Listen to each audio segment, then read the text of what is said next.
해마다 여름이 되면 우리가 버릇처럼 말하지만 이번에는 그렇지 않은 것 같습니다. 너무너무 덥습니다. 작년과 비교할 수 없을 만큼 덥습니다.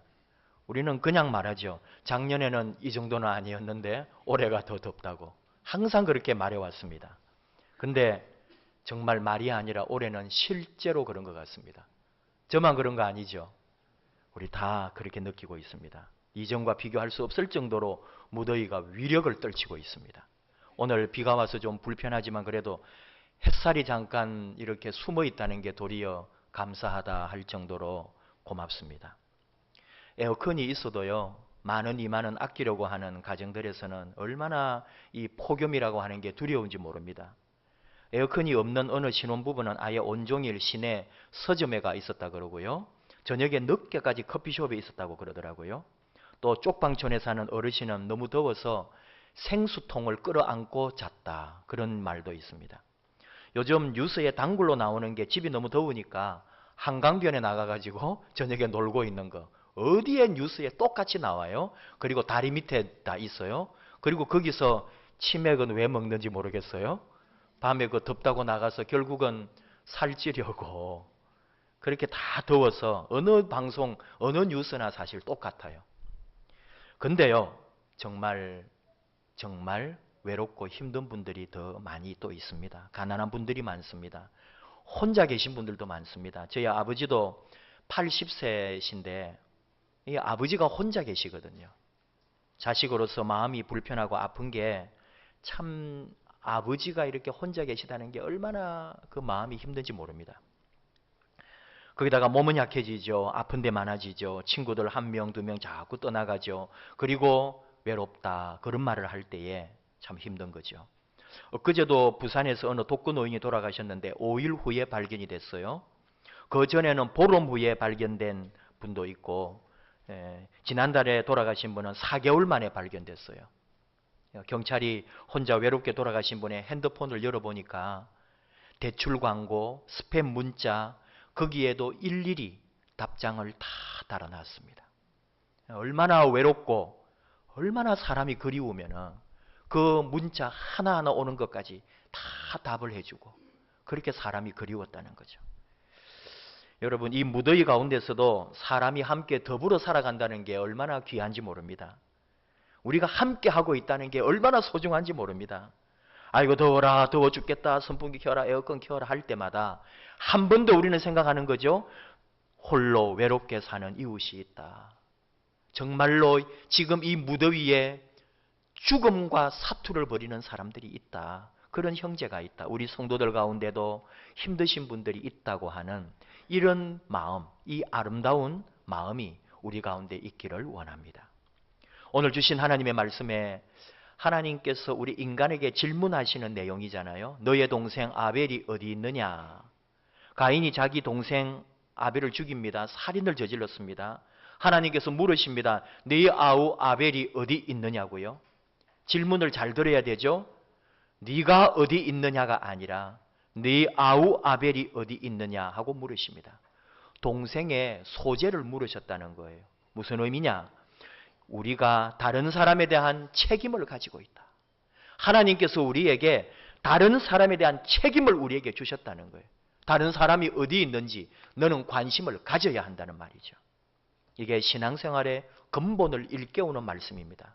나 혼자 예수 믿고 나 홀로 영적 즐거움에 빠지는 그런 개인화된 신앙을 넘어서라는 교훈입니다.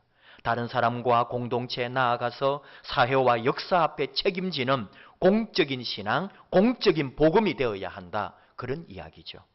네 이웃이 어디 있느냐 하고 우리에게 하나님이 물으시는 거죠. 네 아우가 어디 있느냐 하시는 이 하나님의 질문은 하나님이 가인에게 주신 기회이기도 합니다. 왜냐하면 자기가 잘못한 것에 대하여 이 행실에 대하여 고백할 수 있고 용서를 구할 수 있는 기회였거든요. 그래서 용서받을 수 있는 은혜의 시간이었단 말이죠. 그런데 그는 그걸 선택하지 않았습니다. 그 기회를 놓쳤습니다. 내가 알지 못합니다. 내가 내 아우 지키는 사람입니까? 하고 도리어 하나님에게 대들었단 말이죠. 네 아우가 어디 있느냐 하는 이 질문은 하나님이 인간에게 던진 두 번째 질문이죠. 그 앞서 첫 번째 질문이 있었습니다. 여러분 잘 아시는 것처럼 아담을 향한 질문이었어요. 오늘 읽지는 않았는데요. 창세기 3장 9절 아담아 네가 어디 있느냐. 하나님께서 먹지 말라고 한 선악과를 먹은 아담에게 던진, 하나님이 인간에게 던진 첫 번째 질문이었어요. 아담아 네가 어디 있느냐. 하나님이 우리 인간에게 물은 첫 번째 질문은 뭐냐 하면은 인간의 존재 상태에 대한 질문이다 이렇게 말합니다. 인간이란 무엇인가? 우리 사람이 뭐냐 할 때에 인간은 하나님 앞에서 살아야 되고 하나님 앞에서 책임적인 존재다. 그런 말씀이에요. 네가 서 있어야 할 자리가 어디냐? 바로 하나님과의 실존적 관계를 가지고 있다. 이걸 하나님 말씀하시는 거죠. 네가 어디 있느냐? 네가 나를 떠나서 어디로 숨었느냐? 왜 너는 나를 무서워하느냐? 왜 네가 내 낯을 피하느냐? 너는 내 앞에서 살아라. 너는 나를 떠나서는 살 수가 없다. 너를 두려워하는, 너를 무서워하게 하는 그런 죄가 있다. 떳떳하지 못하니까 피하고 책망받을 것이 무서워 도망하게 되는 거다. 너는 내 앞에 서고 내 앞에서 거룩하라. 이런 뜻이 있습니다.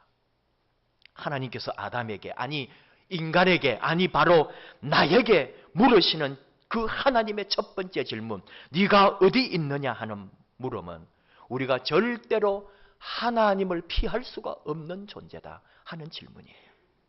우리가 하나님 앞에서 숨을 수가 없습니다. 우리는 하나님 앞에서 살아야 합니다. 이것이 하나님에 대한 인간의 의무고 하나님에 대한 우리 인간의 책임이다. 이런 말입니다. 근데 하나님 말씀하시는 거죠. 그렇게 하나님 앞에서 살아야 하는 하나님 앞에서의 책임을 가진 우리들인데 나아가서 바로 형제에 대한 책임과 의무도 있다고 두 번째 질문에서 말씀하시는 거예요. 내 앞에 서 있는 것처럼 너는 너의 형제 앞에도 서 있다. 이 말씀입니다. 오늘날 우리는 놓쳐버린 거죠.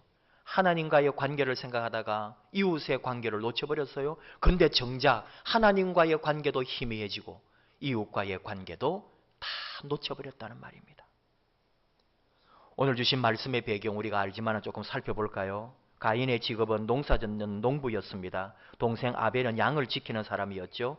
아벨이라고 하는 뜻이 생명이라는 뜻도 있고요. 오래 가지 않음이라는 뜻도 있고 양치기, 목동 이런 뜻이 있어요. 마태복음 23장 35절 예수님께서는 이 아벨을 뭐라고 했냐면 의인 아벨 이렇게 표현을 했어요. 예수님은 아벨을 의인으로 본 거죠. 아벨은 양떼들 중에서 첫 새끼와 기름으로 하나님께 제물 드립니다. 하나님께서 아벨과 그의 제물은 받으셨습니다. 농사짓는 또 한 절기가 지나서 가인도 농사했던 소산을 가지고 제물로 삼아서 하나님께 제사 드리죠. 근데 가인과 그의 제물은 하나님이 받지 않았다는 거예요. 왜 하나님이 이런 선택을 하셨을까? 여기에 대하여 오랫동안 학자들이 질문했고 답을 풀어보려고 했습니다. 그러나 정확한 답은 알 수가 없죠. 하나님께서 왜 가인의 제물은 안 받으시고 아벨의 제물만 받으셨을까? 우리가 해석할 수 있는 길은 그래도 성경을 통해서 하나님 말씀을 통해 우리가 이것을 이해해 보는 거죠. 하나는 뭐냐 하면은 히브리스를 통해 보는 거예요. 아벨은 믿음으로 제사를 드렸다는 거예요. 그 말은 다시 말하면은 가인은 믿음으로 제사를 드리지 않았다는 말이 되는 거죠. 그러니까 결국은 하나님이 받으시는 제사는 뭐냐? 믿음으로 드릴 때 하나님이 우리의 제사를 믿음으로 드릴 때 우리의 예배를 받으신다는 걸 배울 수가 있어요. 더 이상 그건 잘못될 리가 없는 말이죠. 그런데 오늘 말씀에서 또 우리 하나 더 추측을 해보면은 하나님께서 이 동생의 제물만 받은 것에 대하여 가인이 분노합니다. 5절에 가인이 몹시 분하여 안색이 변했다. 얼마나 그 마음에 그 속이 좋지 않으면 얼굴빛이 변하는 거. 여러분 얼굴 색이 변하는 분들 많지요. 특히 여자분들이 그러신데 뭐 하여간에 속이 좋지 않으면 얼굴에 딱 써놨잖아요. 지금 나 기분 나쁘다. 말 시키지 마라. 내 건드리지 마라. 얼굴이 변했다는 것은 그만큼 속이 상했다는 말이에요. 근데 지금 가인은 분하여 안색이 변했다는 거예요. 7절에 그래서 하시는 말씀이 네가 선을 행하면 어찌 낯을 들지 못하겠느냐. 선을 행하지 아니하면 죄가 문에 엎드려 있느니라. 죄가 너를 원하나 너는 죄를 다스릴지니라. 그런 말씀을 해요. 여기서 우리가 한번 생각을 보는 거죠. 가인은 지금 하나님의 지적대로 분노를 바라고 있어요. 그 분노로 얼굴색까지 변했어요. 근데 이것만 가지고는 지금 선이나 악을 잘 모르겠어요. 근데 하나님 말씀하는 거죠. 네가 선을 행하면 어찌 낯을 들지 못하겠느냐. 지금 가인은 하나님 앞에서 이 아벨에 대한 분노 때문에 지금 얼굴도 들지 못하고 있는 거죠. 그런데 하나 더 생각해 보면은 하나님이 이 가인의 제사를 받지 않은 거는 이미 그 전에 선을 행하지 않은 무엇이 있었다고 보는 거예요. 제사 드리기 전에 이미 뭔가 선을 행하지 아니하고 악을 행한 가인이었다는 거죠. 그래서 하나님이 지금 지적을 하고 있는 거예요. 뭔가 선하지 않음이 있었고 그래서 믿음으로 제사를 드리지 못한 가인인 거예요. 죄가 너를 원한다고 말하잖아요. 이게 뭐냐 하면은 가인의 마음속에 있는 생각이거든요. 저 아벨 때문에 하나님이 내 제사를 받지 않으셨다. 지금 일이 이렇게 된 것은 저 아벨 때문이다 하는 거예요. 심리학에서 가인의 이런 마음을 두고 가인 컴플렉스라고 그러죠. 일이 잘못된 원인을 자기를 돌아보고 자기에게 있다고 생각하지 않아요. 언제나 다른 원인, 다른 사람에게 그 모든 원인을 찾으려고 하는 심리를 가인 컴플렉스라고 그래요. 그래서 결국은 가인이 동생을 죽이게 되는데 너무나 단순한 거예요. 동기가 하나님이 내 재물 받지 않은 것에 대한 모든 책임은 동생에게 두는 거죠. 동생에 대한 시기심이 내 분노로 연결되고 그래서 이로 말미암아 동생을 죽이게 되는 거예요.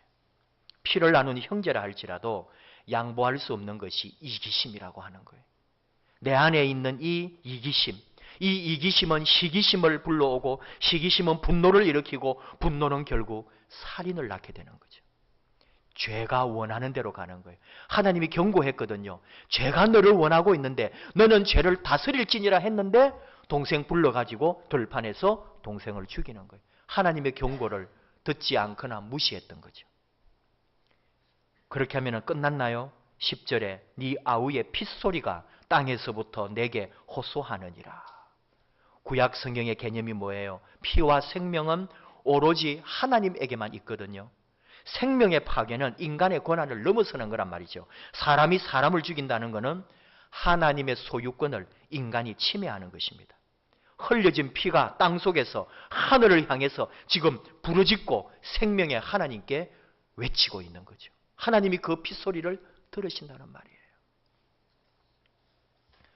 그냥 겉으로 보기에는 아벨이 비참합니다. 피투성이 되어가지고 묻어버렸으니까요. 근데 진짜 비참한 사람이 누구예요? 가인이라는 거죠. 처참한 모습. 죄가 너를 원하나 너는 죄를 다스릴지니라 했는데도 그 죄에 끌려가가지고 죄를 짓고 도리어 이제는 하나님으로부터 숨어버린 사람. 얼마나 비참한지 모릅니다. 우리 인간의 이 이기심, 이기주의, 오직 자기만을 챙기려고 하는 이 욕망의 근원을 찾아가 보니까 태초의 인류에까지 올라가더라 이거예요. 우리 안에 있는 이기심은 오늘 내일 생긴 게 아니라 우리 인간의 인류의 근원 뿌리까지 올라가더라는 거죠. 이렇게 우리 인간의 이기심의 뿌리가 깊습니다. 그림을 한번 볼까요? 이카루스의 추락이 있는 풍경이라고 하는 그림이에요. 피테르 브레헬이라고 네덜란드 화가가 1560년에 그린 그림인데요. 이카루스의 신화를 모티브로 하고 있습니다. 이 신화가 가인의 이야기하고 좀 많이 닮아 있어요. 그래서 오늘 이 그림을 한번 보는 거예요. 이카루스의 아버지가 다이달로스인데 아테네 출신으로서 손재주가 아주 비상했습니다. 그런데 조카인 탈로스가 이 다이달로스보다도 더 뭘 잘 만드는 거예요. 더 뛰어난 거죠. 조명을 조금 낮춰줘야 되겠는데요. 그래서 이 다이달로스가 자신을 능가하는 조카를 보고는 심기가 너무 불편해진 거예요. 그래서 어느 날 탈로스를 아크로폴리스에 데리고 올라가 가지고 언덕 아래로 밀어서 떨어뜨려 죽입니다. 이게 발각이 안 될 리가 없죠. 근데 결국은 그래서 다이달로스가 크레타 섬으로 유배가 되는 거예요. 거기 가가지고 왕의 시녀 나우카테하고 결혼해가지고 아들을 낳는데 이 아들이 바로 이카루스입니다.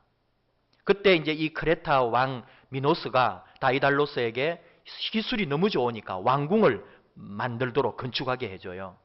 근데 왕비 파시파에가 이제 그리스 신화를 여러분 좀 잘 알아야 되는데 포세이돈이 보낸 황소하고 이렇게 맺어지면서 머리가 황소인 자식을 낳게 되죠. 그래서 미노스가 그 자식을 가두어 버리는 거예요. 그걸 가두는데 그 미로를 미궁이라고 이제 신화에서는 말하는데 미로 궁을 만들어 가지고 거기서 가두는데 그걸 또 다이달로스에게 만들게 하죠. 근데 이 모든 것을 다이달로스가 알고도 말하지 않았다는 것 때문에 이 미노스 왕이 아예 다이달로스하고 아들 이카로스를 그 미궁에다 같이 다 가두어 버리는 거예요. 근데 다이달로스가 어떤 사람이에요? 굉장히 재주가 좋으니까 여기서 탈출을 시도하는 거예요. 어떻게 해요? 새의 날개들을, 깃털을 모아가지고 날개를 만드는 거예요. 그 깃털을 전부 밀랍으로 이렇게 붙이는 거죠.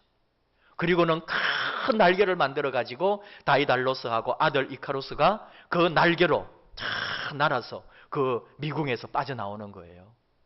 그런데 처음에는 막 살아나오기 바빴는데 이 날개짓을 하면서 올라가니까 너무 좋은 거예요. 그러니까 이카로스가 정말 너무너무 교만해지면서 하늘 높이 막 올라가는 거예요. 날개짓을 하면서. 그러니까 아버지가 그러는 거죠. 야, 너무 올라가면은 태양에 이 밀랍이 녹는다. 그럼 우리는 끝이다.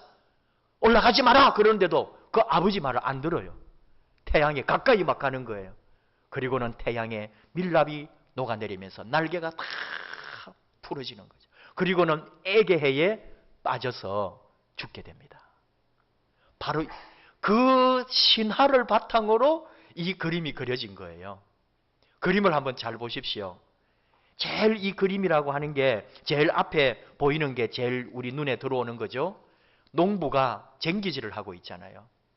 지금 여러분 이 이카로스의 추락이 있는 풍경인데 사실은 이카로스가 주인공일 것 같은데요. 찾았나요? 어디 있는지? 오른쪽 배 밑에 다리만 보여요. 지금 빠져가지고 다리만 지금 막 그러고 있는, 그래 죽어가고 있는 거예요. 근데 잘 보십시오. 농부는 밭갈기 바쁩니다. 배에 있는 어느 사람 하나 그 죽어가는 사람을 구하려고 하는 의지조차 없어 보여요. 그리고 제일 밑에 한 사람이 바닷가에 앉아 있잖아요. 손가락을 보십시오. 손을 보십시오. 다른 데를 가리키고 있습니다. 우리 같으면 사람 빠졌다 그럴 것 같은데 지금 엉뚱한 데 보고 있어요. 저기는 허우적대면서 살려달라고, 아니 하늘에서 수많은 깃털이 떨어지면서 지금 뭐가 붕덩하고 빠졌는데 아무도 관심이 없는 거예요. 그 새도 다른 데 보고 있어요. 다시 이제 목동으로 갑니다. 쟁기질 하는 사람 저쪽에 보면은 양을 치는 목동이 있는데 다른 데 보고 있어요. 양들조차도 다른 데 보고 있어요. 거기 개 한 마리가 있는데 개가 얼마나 민감합니까? 개도 엉뚱한 짓 하고 있어요. 이 그림이 보여주는 상징이 있다 이거예요. 도대체 화가는 뭘 말하고 싶었던 것일까요? 이카로스의 추락이라고 하는 큰 불행이 정작 다른 사람들에게는 무관심일 뿐이라는 거죠. 유유하게 타인의 불행 앞에서도 사람들은 외면하고 자기 일에만 집중하고 있다는 거예요. 이것이 바로 오늘 우리의 모습이라는 거죠. 1560년대에 500년 전에도 그러했고 오늘 지금 우리의 모습도 그렇습니다. 여러분, 내가 내 아우를 지키는 자입니까? 하나님이 뭘 대답을 원하시죠? 너는 이 아우가 어디 있는지 알아야 한다. 하나님의 대답은 이렇습니다. 너는 너의 아우를 지켜야 한다. 하나님의 말씀은 그렇다고요. 네가 어디 있느냐? 하나님은 우리가 하나님 앞에 살기를 원하시죠. 그 하나님 앞에 살기 원하는 우리는 다시 네 아우가 어디 있느냐 하는 질문으로 가는 거예요. 사실 여러분, 이 하나님의 질문은 언제나 하나님 앞에 서 있는 것처럼 바로 너는 너의 형제들과 이웃과 함께 서 있다. 이 말씀을 하고 싶은 거예요. 다른 사람들을 품고 돌보고 책임지고 너의 삶을 통해 하나님 앞에서의 마찬가지로 너의 이웃과 함께하는 그 공동체와 믿음의 삶이 필요하다는 것을 말씀하고 있는 거죠. 참 힘든 여름이에요. 내 한 몸도 여러분 간수하기 힘든 계절 아닙니까? 나 하나 먹고 사는 것도 힘든 지금 각박하고 그런 우리 어려운 이 시대를 살아가고 있습니다. 그래서 오늘 말씀이 더 소중한 거예요. 네 아우가 어디 있느냐 하는 이 질문에 대하여 예수님은 이렇게 대답하십니다. 네가 줄일 때에 너희가 먹을 것을 주었고 목마를 때에 마시게 하였고 나그네 되었을 때에 돌보았고 옥에 갇혔을 때에 와서 보았느니라. 의인들이 대답합니다. 우리가 어느 때에 주께서 줄이신 것을 보고 음식을 대접하였으며 목마르신 것을 보고 마시게 하였나이까? 어느 때에 나그네 되신 것을 보고 영접하였으며 헐벗으신 것을 보고 옷 입혔나이까? 어느 때에 병드신 것이나 옥에 갇히신 것을 보고 가서 배웠나이까? 그때 임금이 대답하여 이러기를 너희가 여기 내 형제 중에 지극히 작은 자 하나에게 한 것이 곧 나에게 한 것이니라. 주님의 응답입니다. 우리 예수 믿는다는 게 뭘까요? 하나님 앞에 서 있는 것처럼 지금 너의 곁에 있는 한 사람에게 사랑으로 다가가라. 이것이 곧 나에게 한 것이다.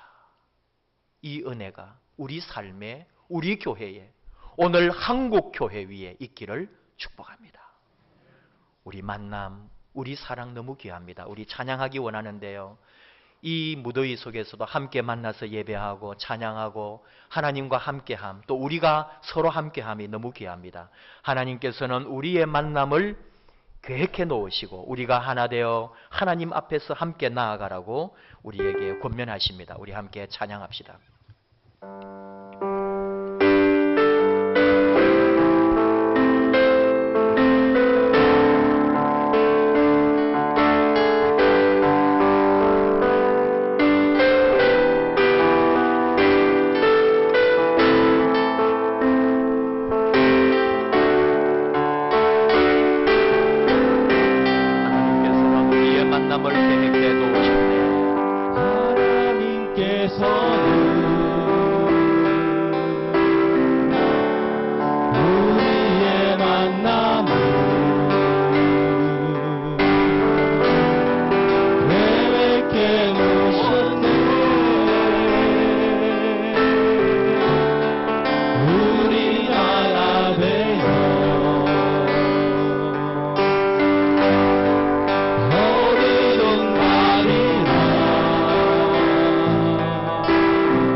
하나님 아버지, 무더위 가운데서도 저희들 지켜주시고 이 무더위 내 한 몸도 건사하기 힘든 시간에 한 번 더 이웃을 생각하고 돌아보라고 하시는 주님의 말씀을 듣습니다. 힘들고 연약하고 외로운 사랑하는 믿음의 형제자매들을 돌아보라는 주님의 교훈을 듣습니다. 이 땅에 가난하고 소외받은 한 사람 한 사람 그 영혼을 위하여 기도하라는 주님의 음성을 듣습니다. 복음의 공적 역사를, 우리 신앙이 나 혼자만의 신앙이 아니라 온 세상 만물이 다 회복되어야 하는 신앙임을 다시 한번 고백하면서 우리 주님의 가르침 앞에 겸손히 순종하는 저희들 되게 하여 주시옵소서. 어려울수록 우리 교회가, 우리 자신이 이웃을 더 돌아보고 이웃과 함께하고 가난하고 외롭고 힘든 많은 사람들을 위하여 섬기기를 다하고 헌신하며 아름다운 것으로 봉사하는 귀한 주님의 자녀들 되게 하여 주시옵소서. 그 마음 주신 거 감사합니다. 그 마음으로 헌신하고 봉사하고 함께 주의 지체가 되어 주님 교회 섬기는 귀한 종들이 여기 있습니다. 하나님 힘주시고 위로해 주시고 하늘 복을 더하여 주시옵소서. 예수님 이름으로 기도하옵나이다. 아멘.